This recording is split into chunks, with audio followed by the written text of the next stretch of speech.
ઉપલેટામાં આંગણવાડી કર્મચારી તથા આશા વર્કર બહેનો દ્વારા 2024-25ના બજેટ મુદ્દે મામલતદારને આવેદનપત્ર આપવામાં આવ્યું। રાજકોટ જિલ્લાના ઉપલેટામાં આંગણવાડી કર્મચારી અને આશા વર્કર વર્ષોથી કામની જવાબદારી નિભાવતા આવે છે।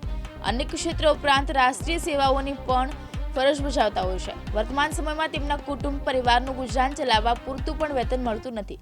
તેના દ્વારા વારંવાર પગાર વધારા, પેન્શન, ગ્રેજ્યુએટી અને પ્રોવિડન્ટ ફંડના લાભ આપવા માંગ કરવામાં આવી છે।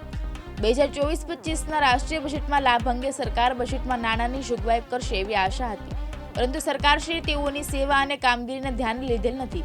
ત્યારે આવેદનપત્ર આપી માંગ કરેલ છે કે આ વચગાળાના પૂરક બજેટમાં અમારા અધિકાર અને લાભ અંગે સમાવેશ થયો નથી, તો ચૂંટણી બાદ યોજાનાર રાષ્ટ્રીય પૂર્વ કક્ષાના બજેટમાં નાણાંની ફાળવણી કરવામાં આવે એવી માંગ ગુજરાત રાજ્યની આંગણવાડી કર્મચારી તથા આશા વર્કર વિનંતી સાથે ઉપલેટા મામલતદાર કચેરીએ આવેદનપત્ર આપવામાં આવ્યું હતું। તેમાં બહોળી સંખ્યામાં આંગણવાડી કર્મચારી તથા આશા વર્કર બહેનો હાજર રહ્યા હતા। મારું નામ વાળા પુષ્પાબેન મુરજીભાઈ છે। હું ઉપલેટા તાલુકાના પડવલા ગામે આંગણવાડી વર્કર તરીકે ફરજ બજાવું છું અને ગુજરાત આંગણવાડી કર્મચારી સંગઠનમાં કારોબારી સભ્ય તરીકે પણ છું।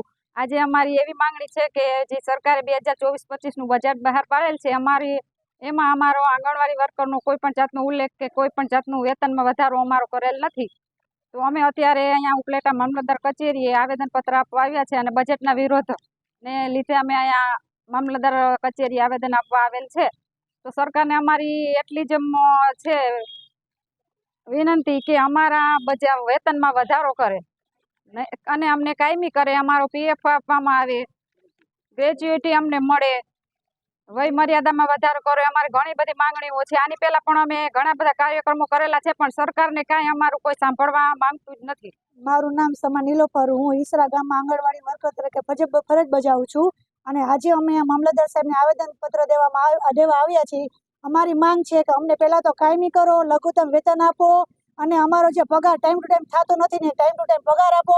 અમે કાયમી ઘણે ટાઈમથી અમે રેલી હડતાલો કરીએ છીએ, પણ સરકાર અમારું કંઈ સાંભળતી નથી। જો આવું સાંભળવામાં નહીં આવે તો આગળ જતા અમે આંગણવાડી તાળા આપશું ને વધારેમાં વધારે રેલી કરશું।